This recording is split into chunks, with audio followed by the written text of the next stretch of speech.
అందరికీ నమస్కారం.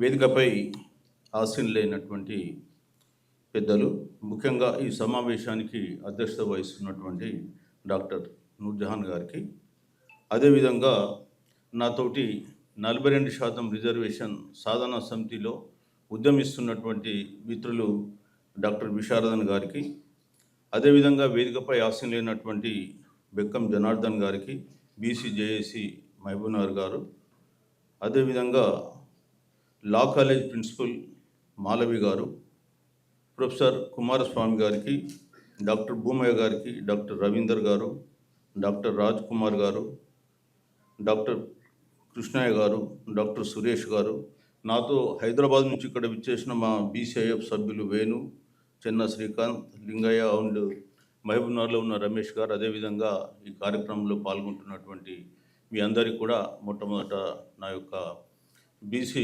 ఉద్యమాభివందనాలు, నమస్కారం. మొట్టమొదట నన్ను ఈ కార్యక్రమానికి ఆహ్వానించి మరి ఈరోజు మీ ముందు బీసీలకు 42% రిజర్వేషన్లు సామాజిక న్యాయం అంశం పైన మాట్లాడమనేటువంటి ఒక అవకాశం కల్పించినటువంటి ప్రొఫెసర్ కుమారస్వామి గారికి ఈ సందర్భంగా ప్రత్యేకంగా నమస్కారం. వాస్తవానికి ఐడియా అంతా కూడా డాక్టర్ విశారదన్ గారు వారు ఆలోచించి మరి ప్రతి యూనివర్సిటీలో ఈ సోషల్ జస్టిస్, ఈ 42% రిజర్వేషన్ పైన ఒక మీటింగ్ పెడితే బాగుంటుంది కదా అని చర్చించడం జరిగింది. నేను దానికి ఓకే అనడం జరిగింది. సో అందుకు ఇక్కడ రావడం జరిగింది. సో ఇది నా మొదటి మీటింగ్ కాదు, లాస్ట్ టైం కూడా నేను మీటింగ్ ఇక్కడ ఒకటి నిర్వహించడం జరిగింది ఇదే హాల్లో. సో మళ్ళీ ఈసారి పర్టికులర్లీ 42% రిజర్వేషన్ పైన ఇక్కడ మాట్లాడడానికి రావడం జరిగింది. చాలా సంతోషం, అందరూ కూడా చాలా డిసిప్లిన్గా కూర్చున్నారు. సో నేను ఒకటే చెప్పదలుచుకున్న ఏంటంటే, ఎవరన్నా బయటకు వెళ్ళాలనుకుంటే వెళ్ళిపోవచ్చు, మధ్యలో వెళ్ళొద్దని చెప్పి మాత్రమే కోరుతున్నాను. ఎందుకంటే మీకు ఏమైనా అర్జెంట్ పని ఉంటే మీరు వెళ్ళొచ్చు, దాంట్లో ఏం అభ్యంతరం లేదు. బట్ పర్టికులర్లీ నేనేం చెప్తున్నానంటే, ఇప్పుడు తీసుకునేటువంటి క్లాస్లో మీకు అనేకమైనటువంటి డౌట్స్ ఉండొచ్చు. సో నేను మొట్టమొదట ఈ బీసీ రిజర్వేషన్, అసలు రిజర్వేషన్ల అంశం అంటేనే ఒక సెన్సిటివ్ ఇష్యూ. దీనికి ప్రో మనుషులు ఉంటారు, యాంటీ మనుషులు ఉంటారు. సో అసలు ఈ రిజర్వేషన్ల పైన ఉన్నటువంటి అనేకమైన అపోహలు ఉన్నాయి. సో ఈ అపోహలన్నింటినీ కూడా నేను ఒక చిన్నగా రాసుకోవడం జరిగింది. మీ అనుమానాలు కూడా ఏమన్నా ఉంటే ఇందులో మీరు తర్వాత నాకు ఇవ్వండి, నేను రాసుకునే మీకు చెప్పి తర్వాత I will come in to the subject. So మొట్టమొదటి ఏంటంటే, ఈ రిజర్వేషన్లు ఏంటి, రిజర్వేషన్ పర్పస్ ఏంటి, what is the historical background about this reservation issues, all these things I will try to explain to you. రెండోది ఏంటంటే, బీసీలు అంటున్నాం. బీసీలు అంటే వాట్ డస్ ఇట్ మీన్? చాలామందికి ఏంటంటే బీసీలు అంటే బ్యాక్వర్డ్ క్యాస్ట్లు అనుకుంటారు. కాదు, రాజ్యాంగం నిర్వచించింది బ్యాక్వర్డ్ క్లాసెస్. సో ఎవరి బ్యాక్వర్డ్ క్లాసెస్, వీళ్ళని ఎట్లా గుర్తించాలి, దీన్ని గుర్తించడానికి ఉన్నటువంటి మేజర్స్ ఏంటి, అదేవిధంగా కోర్టులు ఏ విధంగా అభిప్రాయపడ్డాయి, వీటి గురించి మనం మాట్లాడాల్సి ఉంటుంది. అట్లనే ఈ రిజర్వేషన్స్ అనేది పర్మనెంట్ ఉండాలా, ఎంతకాలం ఉండాలి, అదేవిధంగా ఎంత శాతం ఉండాలి. ఇప్పుడు కోర్టులేమో 50% సీలింగ్ అంటున్నాయి. ఏంటి దాని రేషనల్ ఏంటి, దాంట్లో నిజంగా కూడా ఏమన్నా అర్థం పరమార్థం ఉందా 50% సీలింగ్ అనే దాంట్లో? అదేవిధంగా రిజర్వేషన్లు మరి ఆర్థిక పరంగా కూడా ఇవ్వచ్చా, కుల ప్రాతిపదిక మీదనే ఉండాలన్న రిజర్వేషన్స్? అసలు రిజర్వేషన్ల వల్ల మెరిట్ దెబ్బతింది అంటున్నారు కదా, మరి మెరిట్ అంటే ఏంటి, ఎఫిషియన్సీ అంటే ఏంటి? అదేవిధంగా రిజర్వేషన్లు మనకు కుల వ్యవస్థ పోవాలంటున్నాం, మరి కుల వ్యవస్థ పేరు మీదనే రిజర్వేషన్లు ఇస్తున్నాం కదా, రెండింటి మధ్య కాంట్రడిక్షన్ ఉంటుంది కదా, మరి ఏంటి? అట్లాగే ముస్లిం మైనారిటీస్, క్రిస్టియన్స్ ఉన్నారు, వీళ్ళకు నిజంగా రిజర్వేషన్లు ఇవ్వచ్చా, రాజ్యాంగం ఏమంటుంది? అదేవిధంగా క్రీమీ లేయర్ అంటే ఏంటి, 9th షెడ్యూల్ అంటే ఏంటి, ఇట్లాంటి అనేకమైన అంశాలు ఇందులో ఇమిడి ఉన్నాయి. సో ఈ ఇమిడి ఉన్నటువంటి అంశాల మీద కొంత క్లారిటీ ఇవ్వాలనుకుంటున్నాను. సో మీరు నా క్లాస్ అయిపోయినాక ఏమైనా డౌట్స్ ఉంటే కూడా రేజ్ చేయొచ్చు. ఎందుకంటే చాలా సందర్భాల్లో యూనివర్సిటీలలో కానీ ఎక్కడన్నా కానీ రిజర్వేషన్ మీద ఒక క్యాండిడేట్ సెలెక్ట్ ఏంటంటే అతన్ని కొంత చిన్న చూపు చూస్తూ ఉంటారు. అసలు దీన్ని ఎట్లా ఎదుర్కోవాలి మనం? దీనికి ఉన్నటువంటి లాజిక్ ఏంటి, ఫిలాసఫీ ఏంటి బిహైండ్ ఆల్ దీస్ థింగ్స్ అనేది మనం కొంత అర్థం చేసుకుంటే బాగుంటుంది. యాక్చువల్ ఒక పవర్ పాయింట్ ప్రజెంటేషన్ తయారు చేద్దాం అనుకున్నాం కానీ టైం దొరకలేదు. మీరు ఈ మధ్యకాలంలో ఎవ్రీడే కొంత బిజీ ఉండడంతో ఈ దానిపైన నేను ప్రిపేర్ కాలేకపోయినా ఒకటి. అయినా ఇప్పుడు మా సబ్జెక్ట్ ఏంటంటే రోజు మేము డీల్ చేస్తున్న సబ్జెక్ట్. సో ఇవాళ రిజర్వేషన్స్ అనే దానిపైన ఒక హిస్టారికల్ బ్యాక్గ్రౌండ్కి వచ్చిన తర్వాత what is the philosophy behind the reservation issue మాట్లాడదాం. భారతదేశంలో రిజర్వేషన్స్ అనేది మొట్టమొదట 1902లో కొల్హాపూర్ సంస్థానంలో సాహు మహారాజు గారు, ఇక్కడ మనం బొమ్మ పెట్టినాం, సాహు మహారాజు గారు స్టార్ట్ చేశారు. ఎందుకు? ఆయన రాజ్యంలో, ఆయన రాష్ట్రంలో ఉన్న ఉద్యోగాలలో 99% బ్రాహ్మణ్సే ఉన్నారు. కాబట్టి ఆయన ఒక శూద్రరాజు. ఈ 99% వీళ్ళే ఎందుకు ఉండాలి, మిగతా వర్గాలకు మనం ఎందుకు అవకాశం ఇవ్వద్దు అనే ఉద్దేశంతో మొట్టమొదట 1902లో సాహు మహారాజు గారు తన రాజ్యంలో 50% నాన్ బ్రాహ్మణ్స్ కల్పించడం జరిగింది. అది beginning of this reservation history. తర్వాత కాలంలో మైసూర్ రాజు వడియార్ గారు వాళ్ళు కూడా వాళ్ళ రాష్ట్రంలో 1921లో ఈ రిజర్వేషన్స్ అతను కూడా స్టార్ట్ చేశాడు. 1902లో కొల్హాపూర్ ఉంటే 1921లో మైసూర్ మహారాజు గారు స్టార్ట్ చేశారు. అప్పుడు అంటే మీకు ఎట్లా ఉంటాయి మైండ్ సెట్ చెప్తున్నా. మీరు అందరూ తెలుసు, మన దగ్గర ఈ హిమాయత్ సాగర్ అదేవిధంగా గండిపేట ప్రాజెక్టులకు డిజైన్ ఇచ్చినటువంటి మోక్షగుండం విశ్వేశ్వరయ్య, ఆయన ఇక్కడ వచ్చి ఇచ్చిపోయాడు. ఆయన సంస్థానంలో, మైసూర్ సంస్థానంలో పనిచేసేవాడు. నాన్ బ్రాహ్మణ్స్కి రిజర్వేషన్ ఇచ్చినందుకు రాజీనామా చేసినటువంటి వ్యక్తి విశ్వేశ్వరయ్య. గుర్తుపెట్టుకోండి వాళ్ళ యాటిట్యూడ్ ఏంటనేది. బ్రాహ్మణ్స్ ఇవాళ మొదటి నుంచి కూడా రిజర్వేషన్ను ఆధిపత్య కులాలు వ్యతిరేకిస్తూనే ఉన్నారు. తర్వాత కాలంలో జస్టిస్ పార్టీ ఆధ్వర్యంలో బ్రిటిష్ ఇండియాలో, ఇప్పుడు నేను చెప్పింది బ్రిటిష్ ఇండియా కాదు, ఎందుకంటే అవి స్వతంత్ర సంస్థానాలు.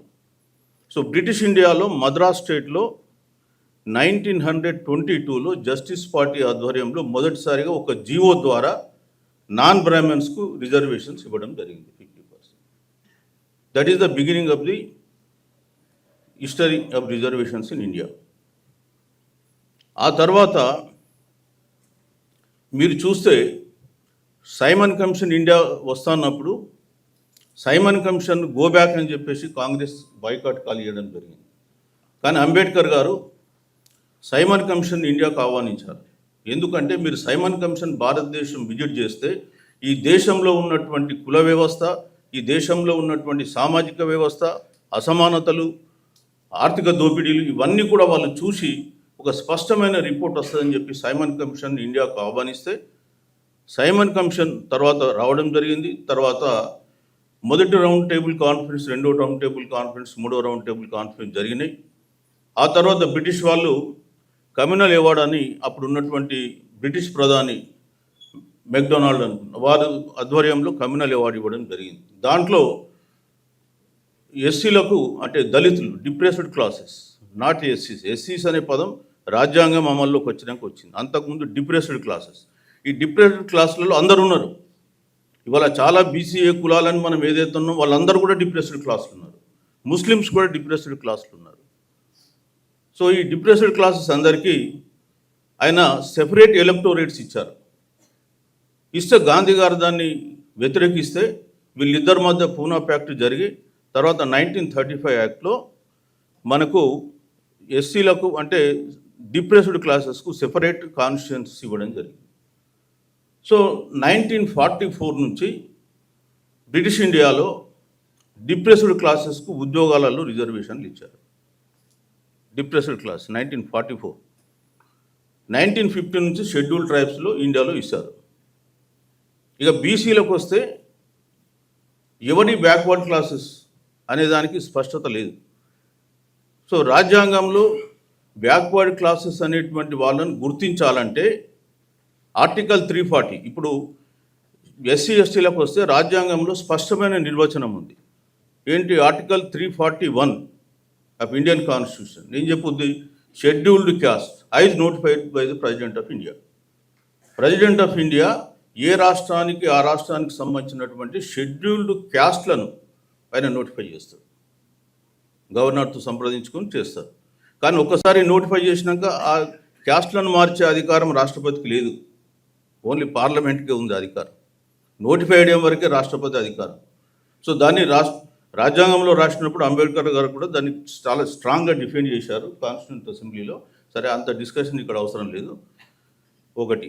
రెండవది, షెడ్యూల్డ్ ట్రైబ్ ఆర్టికల్ 342. ఈ దేశంలో షెడ్యూల్డ్ ట్రైబ్స్ అంటే ఎవరు అనేది ఆర్టికల్ 342లో ఉంది. ఆర్టికల్ 340కి వస్తే a commission can be appointed to identify backward classes. కాబట్టి ఎవడి బ్యాక్వర్డ్ క్లాసు ఎవడికి తెలియదు. సో బ్రహ్మ పదార్థం అయిపోయింది. సో దానివల్ల ఈ బ్యాక్వర్డ్ క్లాసెస్ను ఐడెంటిఫై చేయాలని చెప్పేసి అంబేద్కర్ గారు 1950లోనే రేజ్ చేశాడు. ఎందుకంటే రాజ్యాంగ సభ నిర్మాణంలో ఉన్నప్పుడు ఆయన ఈ ఇష్యూ రేజ్ చేస్తే నెహ్రూ గారు ఇంటర్వ్యూన్ అయ్యి లేదు అది చట్టసభలు చూసుకుంటాయి, ఇప్పుడు దాన్ని వదిలేద్దామన్నాడు. సో దానివల్ల ఆయన 1950లో అగైన్ రేజ్ చేశాడు. రేజ్ చేస్తే నెహ్రూ గారు దానికి ఒప్పుకోలేదు. ఎందుకంటే మనం కమిషన్ పెట్టాలి, కమిషన్ పెట్టి బ్యాక్వర్డ్ క్లాసెస్ని గుర్తించి వాళ్ళ అభివృద్ధికి కూడా మనం తోడ్పడాలి. ఎందుకంటే వాళ్ళకు మనం అన్యాయం చేసినాం రాజ్యాంగంలోని మాట ఆయన మాట్లాడడం జరిగింది. కానీ నెహ్రూ ఒప్పుకోలే. సో 1951లో అంబేద్కర్ గారు నెహ్రూతో పొసగక ఇంకా కొన్ని వేరే కారణాలు ఉన్నాయి, ఆ కారణాలన్నింటినీ లిస్ట్ అవుట్ చేసి అందులో ఇది కూడా ఒకటి లిస్ట్ అవుట్ చేసి రిజైన్ చేసి, ఆ తర్వాత ఆయన 51లో రిజైన్ చేసినాడు. సరే, 53లో ఇంతకుముందు భక్తులు కూడా చెప్పినారు, కాకా కాలేకర్ కమిషన్ అని పెట్టినారు. ఈ కాకా కాలేకర్ కమిషన్ మహారాష్ట్ర పూణే బ్రాహ్మణ్. అతను బీసీలను గుర్తించాలంటే కులమే పునాది తప్ప ఇంకోటి సాధ్యం కాదు, ఇంకో విధంగా గుర్తించలేమని చెప్పి 2399 కులాలు బీసీలుగా గుర్తించి బీసీలకు ఏ కేటగిరీ ఉద్యోగాల్లో 30%, బి కేటగిరీ, సి కేటగిరీలో 50% అట్లా రిజర్వేషన్స్ రికమెండ్ చేశారు. అయితే నెహ్రూ గారు ఆ కమిటీ రిపోర్ట్ని యాక్సెప్ట్ చేయకుండా దాన్ని రిజెక్ట్ చేసేసి 1961లో ఒక మెమో ఇచ్చిండు. రాష్ట్రాలు ఇక మీరే బీసీల గురించి పట్టించుకోవాలి, బ్యాక్వర్డ్ క్లాస్ అంటే ఎవడో గుర్తించండి, వాళ్ళకి రిజర్వేషన్లు ఇచ్చుకునే బాధ్యత మీది, కేంద్రంకు సంబంధం లేదని ఒక మెమో ఇచ్చి చేతులు దులిపేసుకున్నారు. ఇక బ్యాక్వర్డ్ క్లాస్ గురించి ఈ దేశంలో ఎవడు పట్టించుకోలేదు. 1955లో కాకా కాలేకర్ కమిటీ ఎప్పుడైతే రిపోర్ట్ పక్కన పడేశారో తర్వాత బీసీల గురించి కూడా మాట్లాడలేదు. 1977లో జనతా గవర్నమెంట్ వచ్చింది. జనతా గవర్నమెంట్ ఎలక్టోరల్ ప్రామిస్ ఉంది, బ్యాక్వర్డ్ క్లాసెస్ని గుర్తించి రిజర్వేషన్ అమలు చేస్తామని అలా మేనిఫెస్టోలో. సో దాన్ని పెట్టుకొని అప్పుడున్నటువంటి మన యాదవ సోదరులు, ముఖ్యంగా ములాయం సింగ్ యాదవ్ కావచ్చు, లాలు యాదవ్ కావచ్చు, వీళ్ళందరూ కూడా, మనకు శరద్ యాదవ్ కావచ్చు, కర్పూరి ఠాకూర్ కావచ్చు, చరణ్ సింగ్ కూడా, though is a Jat, Charan Singh also involve, వాళ్ళందరూ మొరార్జీ మీద ప్రెషర్ పెట్టి 1979 January I think Mandal commission, B P Mandal, రెండవ బీసీ కమిషన్ స్టార్ట్ అయింది. అప్పుడు బీసీ కమిషన్ మండల్ తన రికమెండేషన్ ఇచ్చే స్థాయికి, మనం అక్కడ ఫోటో కూడా పెట్టుకున్నాం, ఆయన పెట్టుకునే స్థాయికి మళ్ళీ ఎన్నికలు వచ్చి ఇందిరాగాంధీ వచ్చి మళ్ళీ సీట్లో కూర్చుంది. ఆ తర్వాత మండల్ గారు 1980 అనుకుంటే ఆయన రిపోర్ట్ ఇచ్చిండు. అప్పుడు ఇందిరాగాంధీ గారు ప్రధానమంత్రి ఉన్నారు. మళ్ళీ ఆ రిపోర్ట్ తీసుకెళ్ళి మళ్ళీ కోల్డ్ స్టోరేజ్లో పడేశారు. పడేసిన తర్వాత 1989లో విపి సింగ్ గారు ఆయన ప్రధానమంత్రి అయ్యారు. ఆయన అక్కడ బీజేపీ సపోర్ట్ ఇచ్చారు, ఇటు కమ్యూనిస్టులు ఇచ్చారు. ఎందుకంటే కాంగ్రెస్ను బయట ఉంచాలి, అధికారంలో ఉంచొద్దు అనే ఉద్దేశం. సో అప్పుడు విపి సింగ్ గారిని 1990లో, అంతకుముందు కాన్షీరామ్ గారు, ఆయన దాదాపు 48 రోజులు చలిలో, గడ్డగట్టే చలిలో ఆయన దీక్ష చేసిండు జంతర్ మంతర్ దగ్గర, ఈ మండల్ కమిషన్ అమలు చేయాలని. అట్లానే ములాయం సింగ్ యాదవ్ గారు కూడా యూపీలో ఒక పెద్ద రథయాత్ర చేసిండు. మండల్ కమిషన్ అమలు చేయాలని. ఎవ్వడు మండల్ కమిషన్ అమలు చేయలే. లాస్ట్కు శరత్ యాదవ్ గారు వీపీ సింగ్ గవర్నమెంట్లో ఉన్నటువంటి వ్యక్తి, ఆయనకు 55 మంది సభ్యుల ఎంపీలు ఉన్నారు లోక్సభ.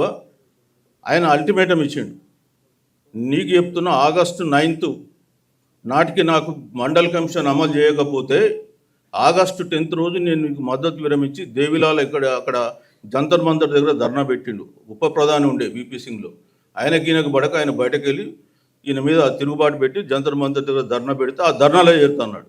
ఒరే నా గవర్నమెంట్ పడిపోయేది ఉందని చెప్పి టక్కిమని ఆగస్టు 7th రోజు ఈ మండల్ కమిషన్ అమలు చేస్తానని ఆయన ఎప్పుడైతే అనౌన్స్ చేసిండో, కేవలం ఉద్యోగాలు, విద్యలో కూడా కాదు, ఉద్యోగాలు ఇమీడియట్గా భారతదేశం మొత్తం బగ్గుమనిపించారు బ్రాహ్మణులు. మామూలు యుద్ధం జరగలే. సో ఇమీడియట్గా బీజేపీ గవర్నమెంటు వీపీ సింగ్ గారికి మద్దతు విరమించేసి ఆ గవర్నమెంట్ బడగొట్టేసి కోర్టులు వేసినారు. కోర్టులు వేయగానే ప్రయాణంగానే స్టే, అదే ఇందిరా సహాని కేసు. ఆ తర్వాత 92లో ఇందిరా సహాని కేసులో ఓబీసీలకు రిజర్వేషన్లు ఇవ్వచ్చు, అది చట్టబద్ధమనే తీర్పు 9 మంది జడ్జిలలో 6 జడ్జిలు ఒప్పుకున్నారు. సో అట్లా ఈ బీసీ రిజర్వేషన్ హిస్టరీ వచ్చింది. మన రాష్ట్రంకి వస్తే, మన రాష్ట్రంలో 1960లో ఎప్పుడైతే నెహ్రూ ఇక బాధ్యత రాష్ట్రాలకు అన్నప్పుడు మన దగ్గర కూడా కొన్ని కమిషన్లు వేసిండు. కొన్ని రిజర్వేషన్ల ఇష్యూకి వస్తే ప్రతిసారి కోర్టులు కొట్టేసినాయి. 1971లో అనంతరామన్ కమిషన్ రికమెండేషన్ ఇచ్చి బీసీలకు 30% రిజర్వేషన్ ఇవ్వండి. ఎందుకంటే ఎస్సీ ఎస్టీలకు సంబంధించి మీకు ఇక్కడ చెప్పాలి, ఎందుకంటే రాజ్యాంగంలో వాళ్ళకు విద్యా ఉద్యోగాలకు సంబంధించి జనాభా దామాషా ప్రకారం ఇవ్వాలని చెప్పేసి రాజ్యాంగంలో లేదు, బట్ ఎగ్జిక్యూటివ్ ఇన్స్ట్రక్షన్ ద్వారా ఇచ్చింది. రాజ్యాంగంలో ఏముంది, ఆర్టికల్ 330, 332లో, ఆర్టికల్ 330లో లోక్సభలో ఎస్సీ ఎస్టీలకు జనాభా దామాషా ప్రకారం ప్రాతినిధ్యం ఇవ్వండి అని చెప్పింది. లోక్సభలో జనాభా దామాషా ప్రకారం వాళ్ళ ప్రాతినిధ్యం ఉండాలి. ఆర్టికల్ 332లో ఎస్టీలకు జనాభా దామాషా ప్రకారం ప్రాతినిధ్యం ఇవ్వండి. కాబట్టి చట్టసభలనే ఉంది కాబట్టి ఉద్యోగాల్లో కూడా ఇవ్వాలని చెప్పేసి 1950లో ఇచ్చిన ఎగ్జిక్యూటివ్ ఇన్స్ట్రక్షన్స్ మీద జనాభాలో వాళ్ళ దామాషా ప్రకారం రిజర్వేషన్లు, విద్యా ఉద్యోగాలు, అదేవిధంగా స్థానిక సంస్థల్లో, అది వేరే సెపరేట్ యాక్టు, స్థానిక సంస్థలు కానీ ఆల్రెడీ చట్టసభల్లో ఆర్టికల్ 330, 332 ప్రకారం వాళ్ళకి ఇవ్వడం జరుగుతుంది.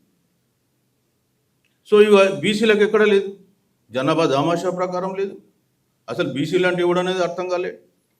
సో ఇలా రాష్ట్రంలో కూడా 1970లో ఎప్పుడైతే అనంతరామన్ కమిషన్ రికమెండేషన్ ఇస్తే హైకోర్టుకు పోగానే హైకోర్టు కొట్టేసింది, మీరు కులాల పేరు మీద ఎట్లా రిజర్వేషన్ ఇస్తారని. So that is called Balram versus state of AP case. సో మళ్ళీ ఈ కేసును శివశంకర్ గారు ఇతరులు సుప్రీంకోర్టుకు క్యారీ చేసి సుప్రీంకోర్టులో ఆర్గ్యుమెంట్ చేసిన తర్వాత కోర్టులు ఒప్పుకున్నాయి, కుల ప్రాతిపదికన రిజర్వేషన్లు ఇవ్వచ్చు. అప్పుడు అది లీగలైజ్ అయింది. సో ఇది briefly about the reservation history in India. ఇక పోతే ఎందుకు ఈ రిజర్వేషన్ల వల్ల మనం ఏం సాధిస్తాం. సో మనం ఆ విషయాన్ని గమనిస్తే భారతదేశ సమాజం అనేది అది కులాల సమాహారం, కులాల పునాదుల మీద నిర్మించబడ్డది. చాతుర్వర్ణ వ్యవస్థ ఈ దేశంలో వేల సంవత్సరాలుగా వేళ్ళూనుకున్నటువంటి వ్యవస్థ. ఈవెన్ భగవద్గీతలో కూడా ఏమంటాడు కృష్ణుడు, చాతుర్వర్ణం మయోసృశం గుణకర్మ విభాగశ అంటాడు. అంటే గుణాన్ని బట్టి, కర్మను బట్టి నేను చాతుర్వర్ణాలను నేనే సృష్టించిన అని చెప్తాడు భగవద్గీతలో కృష్ణుడు. ఋగ్వేదంలో ఏం చెప్తారు, పురుష సూక్తంలో బ్రాహ్మణుడు బ్రహ్మ యొక్క తల నుంచి శిరస్సు నుంచి పుట్టాడు. అదేవిధంగా క్షత్రియులు వచ్చేసి బాహువుల నుంచి పుట్టారు, వైశ్యులు వచ్చి ఊరువుల నుంచి పుట్టారు, శూద్రులు వచ్చి పాదాల నుంచి పుట్టారు. మరి పంచములకు అందులో స్థానం లేదు. సో ఇవాళ మనం ఏదైతే గొప్ప సాంప్రదాయం అని చెప్పుకుంటున్నామో, ఈ సాంప్రదాయంలో ఉన్న పుస్తకాలు సమాజంలో ఉన్నటువంటి మనుషుల్ని విభజించి వాళ్లకు వివక్షత అనేది అంటగట్టడం జరిగింది. కాబట్టి భారతీయ సమాజం మొదటి నుంచి కూడా వివక్షతతో కూడుకున్న సమాజం. ఇక్కడ పంచములు అంటే మీకు తెలుసు, ఇప్పుడున్నటువంటి ఎస్సీస్. శూద్రులు అంటే ఎవరు? All BCs. సో శూద్రులకు కూడా వ్యవస్థలో ఎలాంటి హక్కులు లేవు, వాళ్ళకు ఆస్తి హక్కు ఉండడానికి వీల్లేదు. అదేవిధంగా వాళ్లకు రాజ్యాధికారంలో హక్కు లేదు. సో విధంగా అనేకమైనటువంటి ఆంక్షలు పెట్టి ఈ జాతుల్ని కొన్ని వేల సంవత్సరాలుగా అనగదొక్కింది. మరి అసమాన సమాజంలో ఉన్నటువంటి వ్యక్తులు సమానత్వం సంపాదించాలంటే మరి వాళ్ళకు కొన్ని ప్రత్యేకమైనటువంటి రక్షణలు అవసరమనే ఉద్దేశంతో ఈ రాజ్యాంగంలో ఈ రిజర్వేషన్స్ అనేది కల్పించింది.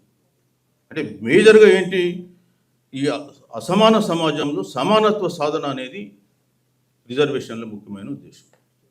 ఈ సమానత్వము సాధించాలంటే కొన్ని ప్రత్యేకమైనటువంటి రక్షణలు ఉండాలని చెప్పేసి ఆర్టికల్ 15(4) కానీ 16(4) కానీ ఆర్టికల్ 330 కానీ 332 కానీ 335 కానీ రాజ్యాంగంలో ఇవన్నీ కూడా పొందుపరచడం జరిగింది. సో ఇవి మీకు జనరల్ నాలెడ్జ్ కూడా పనికొస్తాయి, రేపు కాంపిటేటివ్ ఎగ్జామ్స్లో కూడా పనికొస్తాయి నేను చెప్పే ఆర్టికల్స్ గుర్తుపెట్టుకోండి. అయితే ఇక్కడ ఈ రిజర్వేషన్స్ ద్వారా మనం ఏం సాధించాలనుకుంటున్నాం? మొదటిది సమానత్వం, రెండవది ప్రాతినిధ్యం. పరిపాలనలో వాళ్ళ జనాభా దామాషా ప్రకారం 100% ప్రాతినిధ్యం వాళ్ళకు ఉండాల్సిందే. కాబట్టి ఈ రిజర్వేషన్స్ వాళ్ళ ప్రాతినిధ్యం కొరకు అవసరం. ఒక డెమోక్రసీని పరిరక్షించడానికి కూడా, వాళ్ళ డెమోక్రసీ ప్రజాస్వామ్య హక్కు రాజ్యాంగ హక్కు అని చెప్తున్నాం. ప్రజాస్వామ్య హక్కు ఎందుకంటున్నాం? ప్రజాస్వామ్యం పరిడలిల్లాలంటే అన్ని వర్గాలకు అందులో భాగం ఉండాలి, లేనట్టయితే లాభం లేదు. ఇంత చెప్తున్నాం కదా మనం. ఈ రోజుకు రిజర్వేషన్లో సీనియరియో ఎట్లుందనేది నేను మళ్ళీ మీకు చెప్తాను. మండల్ కమిషన్ అమలు చేసే నాటికి ఈ రాష్ట్రంలో, ఈ దేశంలో 40 లక్షల ఉద్యోగాలు కేంద్రంలో ఉన్నాయనుకుంటే బీసీలు మండల్ కమిషన్ రికమెండేషన్ అమలు చేసే 1993 సెప్టెంబర్ 9th రోజు అమలు చేశారు. అది ఆనాటికి 4% ఉన్నారు కేంద్ర ప్రభుత్వ ఉద్యోగాలలో. 52% జనాభా, 4%.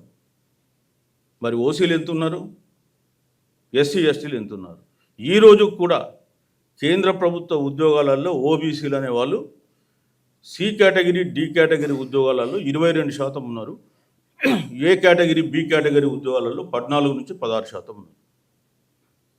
ఈరోజు కూడా రిజర్వేషన్స్ అమలు సరిగ్గా కావడం లేదు. అంటే మీకు ఒక చిన్న ఉదాహరణ చెప్తా. మన పక్కనే సెంట్రల్ యూనివర్సిటీ ఉంది. ఈ సెంట్రల్ యూనివర్సిటీలో ఉద్యోగాల రిక్రూట్మెంట్ ఏం జరిగిందో, ఎట్లా జరిగిందో ఒక చిన్న ఉదాహరణ చెప్తాను, ఎందుకంటే మీ యూనివర్సిటీ కాబట్టి చెప్తున్నా. 1993లో మండల్ కమిషన్ రిపోర్ట్ మీద కేంద్ర ప్రభుత్వం అన్ని కేంద్ర ప్రభుత్వ సంస్థల్లో రిజర్వేషన్లు, ఉద్యోగాలలో రిజర్వేషన్లు పాటించాలని ఇస్తే మరి ఇప్పుడు సెంట్రల్ యూనివర్సిటీ కూడా, హైదరాబాద్ సెంట్రల్ యూనివర్సిటీ కూడా కేంద్ర ప్రభుత్వ సంస్థనే కదా, దాన్ని అమలు చేయాలి కదా. వాళ్ళు చేయలే. 12 సంవత్సరాలు పట్టింది వాళ్ళకి అమలు చేయడానికి. ఎందుకు అంటే అక్కడ వాళ్ళకు ధర్మ సందేహం వచ్చింది. ఈ యూనివర్సిటీస్ అన్నీ కూడా ఏంటంటే మొదటి నుంచి కూడా బ్రాహ్మణ అగ్రహారాలు, ఇవి ఓన్లీ బ్రాహ్మణ ప్రొఫెసర్స్ ఉండేటువంటి అగ్రహారాలు, ఇంకా ఏం లేదు అక్కడ. సో దాన్ని వాళ్ళ బ్రాహ్మణ ఉనికిని కాపాడాలనుకుని ఒక చిన్న కొరి రాసి పంపిల్లు. కేంద్ర ప్రభుత్వం ఇచ్చినటువంటి ఈ జీవో 93ది కేంద్ర ప్రభుత్వ విద్యాలయాలకు వర్తిస్తుందా అని చెప్పి ఒక కొరి రాసి యూజీసీకి పంపించింది. ఆ యూజీసీ దానిలో ఆన్సర్ ఏమి ఇచ్చింది? మేము కేంద్ర ప్రభుత్వాన్ని సంప్రదిస్తున్నామని. యాక్చువల్గా కేంద్ర ప్రభుత్వం అప్పటికే 94లో ఒక క్లారిటీ కూడా ఇచ్చింది వాళ్ళకు, మీరు 100% అన్ని యూనివర్సిటీలలో అమలు చేయండి అని. కానీ దాన్ని పక్కన పెట్టి కేవలం కొరి రేజ్ చేయాలి కాబట్టి కొరి రేజ్ చేసి అడిగితే ఆ కొరికి ఆన్సర్ రాలే. అప్పటికి ఒక 5-6 రిక్రూట్మెంట్లు అయిపోయినాయి వితౌట్ రిజర్వేషన్, అప్పటికి అయిపోయినాయి. లాస్ట్కి ఒకతను యూనివర్సిటీలో ఉన్నతను హైకోర్టుకి వెళ్తే హైకోర్టులో యూజీసీ కూడా కౌంటర్ అయ్యలే, సమ్మాన్స్ ఇచ్చారు యూజీసీకి రమ్మని. వాళ్ళు వచ్చి అది తీసుకొని రండి అంటే అప్పుడు తీసుకొని వచ్చి అవును, కేంద్రం 94లోనే ఇచ్చింది. అంటే అప్పుడు 2006లో అమలు చేసింది. ఇట్లా ఉంటుంది మన దగ్గర వ్యవస్థ. సో రిజర్వేషన్స్ అమలు చేయడానికి ఈరోజు కూడా నేను చెప్తాను పర్సెంటేజ్ ఏ యూనివర్సిటీలో, అంటే జనరల్గా ఓవరాల్ యూనివర్సిటీలో బీసీల సంఖ్య ఏంటనే చెప్పచ్చు. ఇకపోతే నేను మీకు ఆల్రెడీ కొన్ని కోరిక చెప్పిన, అంటే నేను చెప్పిన దాంట్లో ఇక్కడ సామాజిక న్యాయం అంటే కూడా అర్థం చేసుకోవాలి. రిజర్వేషన్స్ అంటే అసమానతలు తొలగించి సమానత్వం స్థాపించడానికి మన రాజ్యాంగం కల్పించినటువంటి కొన్ని రక్షణలు. అట్లనే సామాజిక న్యాయం అంటే కూడా రాజ్యాంగం నిర్వచించినటువంటి అన్ని హక్కులు కూడా అందరికీ అందేలాగా చూడడం. అంటే సమాన హక్కులు కావచ్చు, అవకాశాలు కావచ్చు, గౌరవం కావచ్చు. మనం లేకపోతే ఏమైందంటే సామాజిక న్యాయం కాదు, అటవిక న్యాయం. అటవిక న్యాయం అంటే ఏంది? బలవంతుందే రాజ్యం, బలహీనుణ్ణి ఎక్స్ప్లాయిటేషన్ చేయడం. సో ఆ బలహీనుణ్ణి రక్షించడం కొరకే ఇచ్చేటువంటి రక్షణలే సామాజిక న్యాయం. సో ఇక్కడ మనం రిజర్వేషన్లు, సామాజిక న్యాయం 42% గురించి మాట్లాడుతున్నాం. సో మనం ఏదైతే అనుకుంటున్నామో, ఇప్పుడు మీ కోరీస్ చెప్పిన ఆ కోరీస్ పైన నేను ఇప్పుడు ఎక్స్ప్లెయిన్ చేసి తర్వాత ఎట్లా మనం దీన్ని సాధించుకోవచ్చు అని చెప్దాం. ఇక్కడ వెనుకబడిన వర్గాలు ఎవరు? ఫస్ట్ ప్రశ్న. ప్రతిసారి కోర్టులు కూడా కులం పేరు మీద బీసీలను గుర్తిస్తే కొటేషన్. సో ఫైనాలిటీ ఎప్పుడు వచ్చిందంటే ఇందిరా సహాని కేసులో 1992లో వాళ్ళు స్పష్టమైనటువంటి జడ్జిమెంట్ ఇచ్చిండ్రు. వాళ్ళు ఒక 16 ప్రశ్నలు వాళ్ళది వాళ్ళు వేసుకొని 16 ప్రశ్నలకు ఆన్సర్ వాళ్ళు ఇచ్చిండ్రు. అందులో ఇదొక ప్రశ్న. సో వాళ్ళు ఏమన్నారంటే కులం ఆధారంగానే మనం బీసీలను గుర్తించగలం, వేరే విధంలో మనం గుర్తించినా దానికి సంపూర్ణమైనటువంటి సార్థకత రాదు. కాబట్టి ఏ కులాలైతే మెజారిటీగా వెనుకబడ్డ కులాలు ఉన్నాయో ఆ వెనుకబడ్డటువంటి కులాలకు మనం 100% మనం రిజర్వేషన్ ఇవ్వాలి. ఏదైతే మండల్ కమిషన్ గుర్తించిందో, మండల్ కమిషన్ 3743 కులాలు బ్యాక్వర్డ్ క్యాస్ట్లను బ్యాక్వర్డ్ క్లాసెస్ అన్నారు. సో కోర్టులు తర్వాత ఏమన్నాయి? Backward caste is also a class, backward caste is also a class అని చెప్పి డిఫినేషన్ ఇచ్చి దానికి అక్కడికి ఫుల్ స్టాప్ పెట్టింది. లేకపోతే ఈ బ్యాక్వర్డ్ క్లాస్ ఎవడనే దానికి ప్రతిసారి కోర్టులు కొట్టేసి దాదాపు బ్యాక్వర్డ్ క్లాసులను గుర్తించడానికి 1947 నుంచి 1993 అంటే 46 సంవత్సరాలు పట్టింది ఈ దేశంలో. అది రాజ్యాంగంలో బ్యాక్వర్డ్ క్యాస్ట్లే అని రాసి ఉంటే history would have been different. ఎవడా కులాలు గుర్తించేందులో పెట్టేస్తే అయిపోయేది. కానీ బ్యాక్వర్డ్ క్లాసెస్ ఈ పదం అనేది ఒక న్యూట్రల్ పదం ఇది.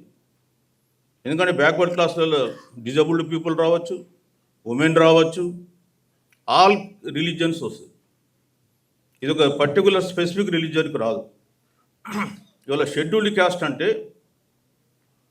హిందూ మతంలో ఉన్న వాళ్ళకే షెడ్యూల్డ్ క్యాస్ట్ వర్తిస్తుంది, హిందూ మతంలో లేని వాళ్ళకి షెడ్యూల్డ్ క్యాస్ట్ వర్తించదు. ఎందుకంటే అన్టచబిలిటీ అనేది ఓన్లీ హిందూ మతంలో ఉంది, వేరే మతంలో లేదు. అంటే తర్వాత ఆ మత మార్పిడి అయినప్పుడు జరిగి ఉండొచ్చు, అది వేరే ఇష్యూ. కానీ రాజ్యాంగ నిర్మాతలు అభిప్రాయపడ్డది అది.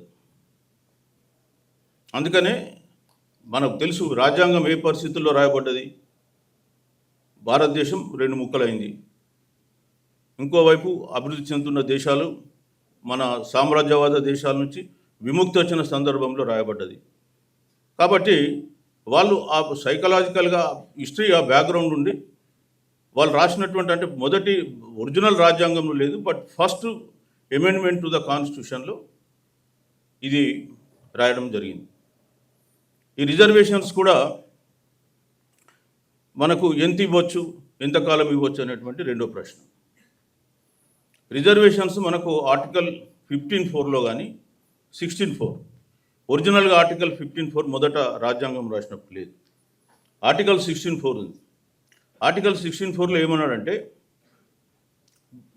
ఉద్యోగాలలో, విద్యలో కాదు, ఉద్యోగాలలో వెనుకబడ్డ వర్గాలకు, అంటే తగిన ప్రాతినిధ్యం లేని వర్గాలకు రాష్ట్రము, అంటే దేశం రిజర్వేషన్లు కల్పించవచ్చు. అందులో ఏ పదం వాళ్ళే, జనాభా దామాషా ప్రకారం వాళ్ళే బ్యాక్వర్డ్ క్లాసెస్ అన్నాడు, వెనుకబడ్డ వర్గాలకు. అందులో వెనుకబడిన వర్గాలు అంటే అర్థం ఏంటంటే ఎస్సీసు, STs and other backward classes. ఇదే పదం అన్ని కోర్టులు కూడా యాక్సెప్ట్ చేసినాయి. సో ఆర్టికల్ 16(4) ఏం చెప్పుద్దంటే వెనుకబడ్డ వర్గాలకు తగిన ప్రాతినిధ్యం లేకపోతే రాష్ట్రం రిజర్వేషన్లు కల్పించదు. State can provide. సో ఎంత శాతం అని లేదు, ఇక్కడ మనం దాన్ని గుర్తుంచుకోవాలి. తగినంత ప్రాతినిధ్యం లేని పదం మాత్రమే వాడిన వాళ్ళు. ఆర్టికల్ 15(4) ఎప్పుడు వచ్చింది? ఆర్టికల్ 15(4) అనేది విద్యలో, అకాడమిక్ ఇన్స్టిట్యూషన్లో రిజర్వేషన్స్. ఇది ఎప్పుడు వచ్చిందంటే మొదటి రాజ్యాంగ సవరణ. ఎందుకు చేయాల్సి వచ్చింది? చంపకై దొరరాజన్ అని తమిళనాడులో కేసు ఉంది. మెడికల్ సీట్లలో అడ్మిషన్కు బీసీలకు రిజర్వేషన్ ఇస్తే మద్రాస్ హైకోర్టు కొట్టేసింది. సుప్రీంకోర్టుకు వెళ్తే సుప్రీంకోర్టు కూడా కొట్టేసింది. ఎందుకంటే రాజ్యాంగంలో విద్యలో రిజర్వేషన్ ఇవ్వాలని లేదు. అప్పుడు పెరియార్ గారు తమిళనాడు బంద్కి ఇచ్చాడు కాల్. తమిళనాడు అంతా అట్టుడికిపోయింది. అంటే రెండు రకాలుగా. మొదటేమో 1950లో వాళ్ళ కమ్యూనల్ జీవో కొట్టేసిండ్రు. నేను చెప్పాను 1924లో ఇచ్చిండ్రు జీవో ద్వారా. ఆ జీవో కొట్టేసిండ్రు, రాజ్యాంగం ప్రకారం చెల్లదని. తర్వాత విద్యలో రిజర్వేషన్ ఉండకూడదని మళ్ళీ కొట్టేశారు చంపకై Dorairajan case.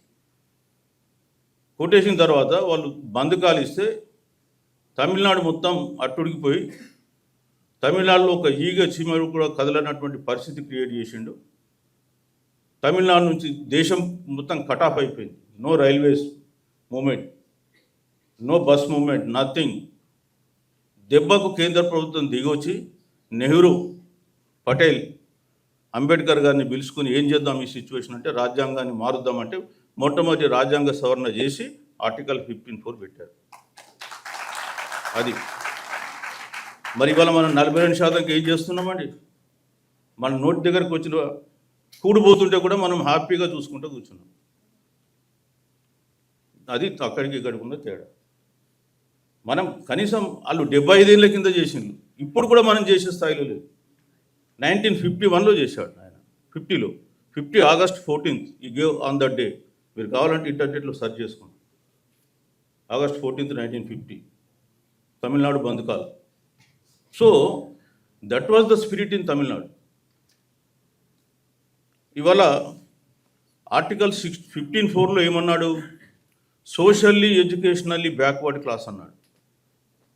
They defined very clearly. State can make provisions for the advancement of socially educationally backward classes, scheduled caste, scheduled tribes. That is article 15(4). So ఇక్కడ ఎకనామికల్ అనే పదం వాడలే. చాలామంది రిజర్వేషన్లు అంటే ఆర్థికంగా ఇవ్వచ్చు కదా. ఇది ఆర్థికంగా ఇవ్వడానికి ఏమైనా పేదరిక నిర్మూలన కార్యక్రమం ఇది? వేల సంవత్సరాలుగా అనగదొక్కబడ్డ వర్గాలకు మిగతా వర్గాలతో సమానంగా ఎదగడానికి, ఒక లెవెల్ ప్లేయింగ్ గ్రౌండ్ ఉండడానికి కల్పించబడ్డ రక్షణలు. ఈ మధ్యకాలంలో ఒక పెద్ద బీజేపీ లీడర్ కూడా ఆర్థిక పరంగా రిజర్వేషన్లు ఉండాలని మాట్లాడుతుండ్రు. ఆయన బీసీఐ కూడా ఆర్థికపరమైన రిజర్వేషన్లు అంటూ ఇస్తే అదంతా కూడా లాభం అంతా కూడా అగ్రకులాలకు పోతుంది తప్ప మనకు రాదనే విషయం మీరు గుర్తుపెట్టుకోవాలి. ఇవాళ ఈడబ్ల్యూఎస్ దానికి ఒక నిదర్శనం. మొదటి నుంచి కూడా అందుకనే ఆర్థికపరమైన రిజర్వేషన్లు వాళ్ళు పెట్టలేదు రాజ్యాంగంలో. దాని మీద కూడా డిస్కషన్ అయింది కాన్స్టిట్యూషన్ సభలో, ఎందుకు పెట్టకూడదని. అదంటూ జరిగితే బీసీ, ఎస్సీ, ఎస్టీలకు లాభం జరగదు. 100% ఆధిపత్య కులాలు, అగ్రకులాలు మళ్ళీ దాన్ని లబ్ధి పొందుతాయని చెప్పి దాన్ని తీసిపడేశారు. ఇవాళ తెలియకుండా మాట్లాడుతూ ఉంటారు.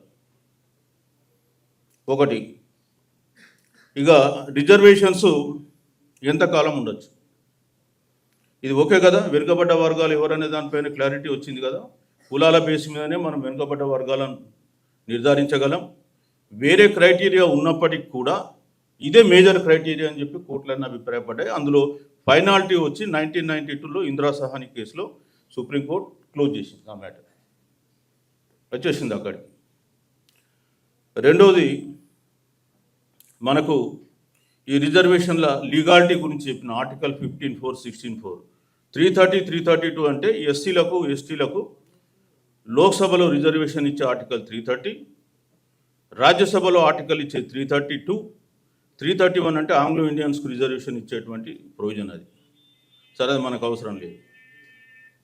ఇకపోతే ఆర్టికల్ 335 అంటే ప్రభుత్వ ఉద్యోగాల్లో రిజర్వేషన్లు ప్రభుత్వ ఎఫిషియన్సీని గుర్తులో పెట్టుకొని కల్పించండి, ఎస్సీ ఎస్టీ క్లెయిమ్స్ను పరిగణలోకి తీసుకోండి అని ఆర్టికల్ 335లో చెప్పింది. అదొకటి ఇష్యూ వేరే. ఇకపోతే ఈ రిజర్వేషన్లు ఎంతకాలం ఉండొచ్చు? సామాజిక ఆర్థిక రాజకీయ అంటే ఇక్కడ ఆర్థిక విద్యాపరంగా వెనుకబాటుతనం ఉన్నంత వరకు కూడా రిజర్వేషన్లు కొనసాగుతాయి. కొంతమంది వాదిస్తుంటారు 10 సంవత్సరాల పెట్టిండ్రు, రాజ్యాంగంలో పొడిగిస్తుండ్రు. 10 సంవత్సరాలు ఇది పెట్టలే. 10 సంవత్సరాలు పెట్టింది ఏంది? రాజకీయ చట్టసభలలో ఎస్సీ ఎస్టీలకు ఫస్ట్ 10 years పెట్టిండ్రు. అది ఎవ్రీ 10 years మనం పెంచుకుంటూ వస్తున్నాం. కానీ విద్యా ఉద్యోగాల్లో టైం పీరియడ్ లేదు. It is for ever. మీరు గుర్తుపెట్టుకోండి.